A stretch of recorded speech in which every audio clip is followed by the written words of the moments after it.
a little bit of an update from earlier this week. If you remember, we talked about the fact that FS1 was canceling Joy Taylor's show and 3 other shows in the morning. Wednesday, there was speculation that Barstool and Fox Sports were going to get into some kind of an agreement, and then it happened.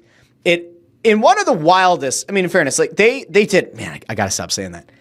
There have been so many tweets that have gone out across Fox Sports, across Fox, Barstool. I saw Big Cat put something out. I saw Portnoy put something out. It's pretty insane when you see this kind of like well-orchestrated PR, but in like a good way, and it makes sense. Fox and Barstool together. Now, we did talk about the fact that Portnoy is going to be on Big Noon Kickoff. That was confirmed. There are now people who are trying to compare Portnoy going to Big Noon Kickoff as the answer from Fox Sports to ESPN having Pat McAfee. When Barstool and Fox finally put out this word, there are going to be people that are going to hate the fact that Portnoy is now associated with Fox. Like, there are going to be people who are automatically not going to pay attention.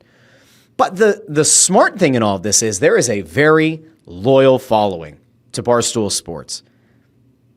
If Big Noon Kickoff wasn't that close to beating College Game Day anyway, I don't think this is going to cost them so many viewers that it's going to widen that gap by a wide margin. In fact, it might actually still pull the viewership of those shows closer because Barstool fans who might otherwise not watch a pregame show are now going to feel the loyalty to Portnoy and they're going to go watch it.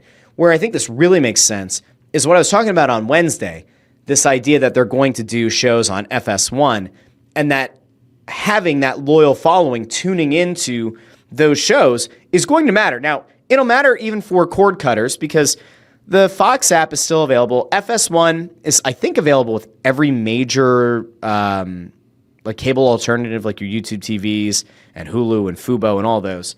So you do have those as well.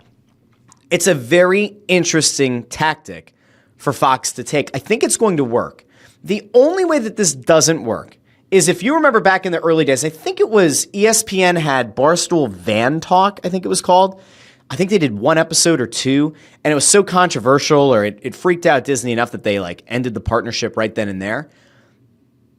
If this works, and if Fox Sports is able to pull some of that viewership away from Get Up, and certainly from First Take, it will be seen as a very bold strategy, but it could work. Like I said on Wednesday, I just don't think that there is a way to counter-program ESPN with a version of lesser than. And there were people actually on TikTok who kept coming back to that clip and they were making that point, is you can't necessarily do the same thing. It goes back to this like principle of like less than. If you are trying to do the same exact thing as the leading competitor, it will not work. You have to be better than them. And if you're trying to do the debate show